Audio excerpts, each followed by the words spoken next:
reveal the celebrity housemate with the most votes. And the winner of Celebrity Big Brother is... Yes.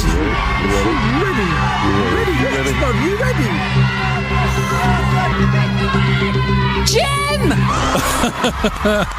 Jim in question was Jim Davidson winning Celebrity Big Brother last night. The comedian's had a difficult 12 months. He was arrested twice over alleged sexual offences by Operation U-Tree detectives, but was told last August that he wouldn't face any charges. Let's get some reaction to his win last night. His good friend, for the last 25 years... Oh, she's not old enough. Vicki Michelle.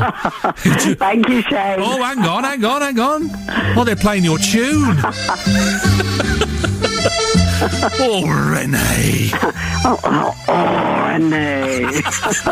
I could never do it as well as you, Vicky. No, actually, you were quite there. You were quite good at that. I didn't realise your character that you played in a Lower Low very quickly was what was her name? Was Yvette.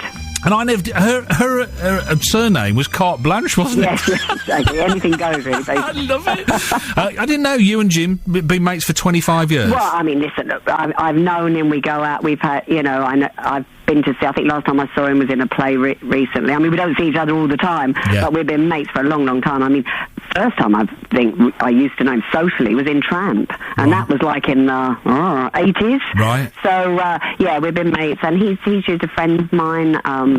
Another comedian, Roger Kitter. Yeah. He's worked with him a lot, and he really helped him out when he was in dire straits.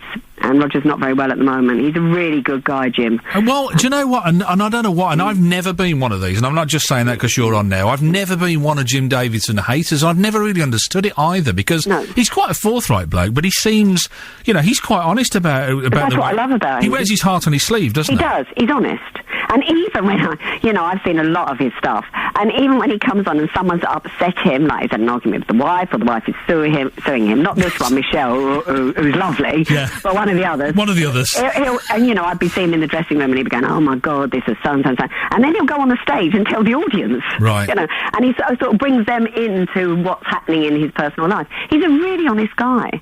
And I think that came over, and that's why I think most of the general public love Jim Davidson. Do you know, well, the interesting thing is, I did, because I'll be honest with you, I haven't really followed this series of Big Brother. Oh my God, you have so been missing. Well, do you know what? And it's interesting because Toby Earl, the TV critic, and also Eamon Holmes, who I follow both on Twitter, and have been going on about it all the while. I mean, Eamon Holmes particularly has been so into it all. I know. Well, I was from the beginning because I know most of them. Especially the older ones. I know them all. And they're really good friends of mine. And Eamon is fabulous, and he says it as it is. He's a Sagittarius. Yeah. He's a Sagittarius. Oh, is that what it is? It's all down to your star sign. But what intrigued me was, why would Jim want to do it? Because he has people. He has people who really, as I say, there are Jim Davidson haters out there. They're quite vocal.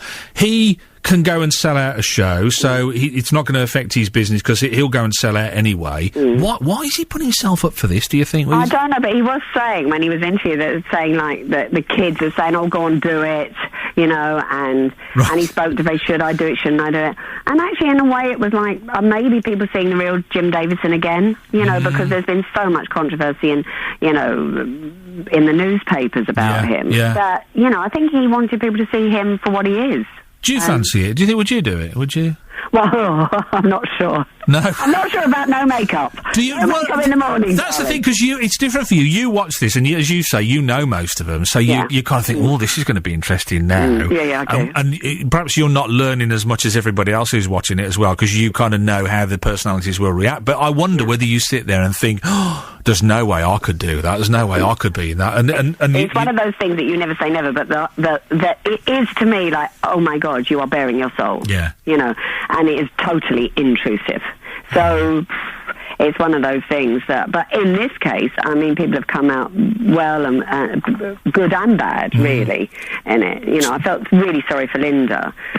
She was getting booed last night, and it was unfair because she's been through so much, and she's a really nice person. Where do they get that audience from outside? Because I caught some of them going in and talking about booing. I mean, they would make a lynch mob look positively conservative, wouldn't they? Where do they get them from? Do they kind of like poke them with sticks before they go? I have no idea where they get that audience outside from. I don't know, but I suppose that they're the sort of, they generally do sort of say it as it is. Yeah. In terms of the general public. I think they've got such a cross-section there, and they do get how people are reacting to things. But, you know, as we say, we only saw some of Linda, and all of it, she was having a go at Jim, but that was, like she said, I'm in there 24 hours. Yeah. You know, and also she had a lot of heartache, you know, so... Although the most complaints about the show I had was when people were getting on. People on Twitter were saying, I'm fed up of this, like, getting on with each other. I hate it when they're nice to each other. Let's get back to the rowing again. So people want that conflict, don't they? Yes, they do, and that's why they keep a lot of people in.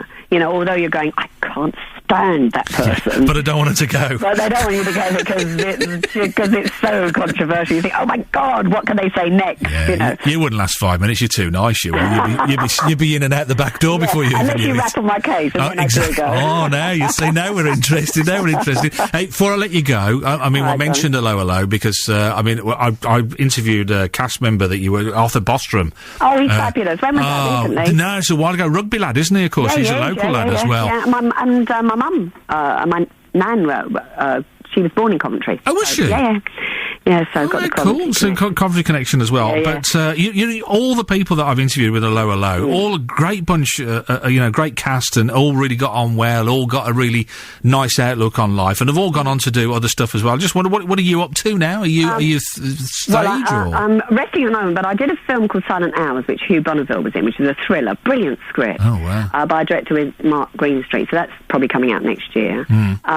I was executive producer on a film, Run for Your Wife, so I might be doing some more films, but also I'm playing, I'm so excited. It's the 75th anniversary of the Frinton Rep season, where, everyone has played there. And I think it's the oldest ever, 75 years, and I'm going to play Lady Bracknell in The Importance of Being Earnest. Oh, fantastic. So that is a fabulous role. You do like your theatre, don't you? I remember, yeah. I do, but I love all forms, television, film. I think, I love to be working, and I love what I do at the time, and I think that's what's the important thing. We love you. Vicky, thanks for being with us. Go on, do it one more time for me, go on. Oh, Shane. Hey!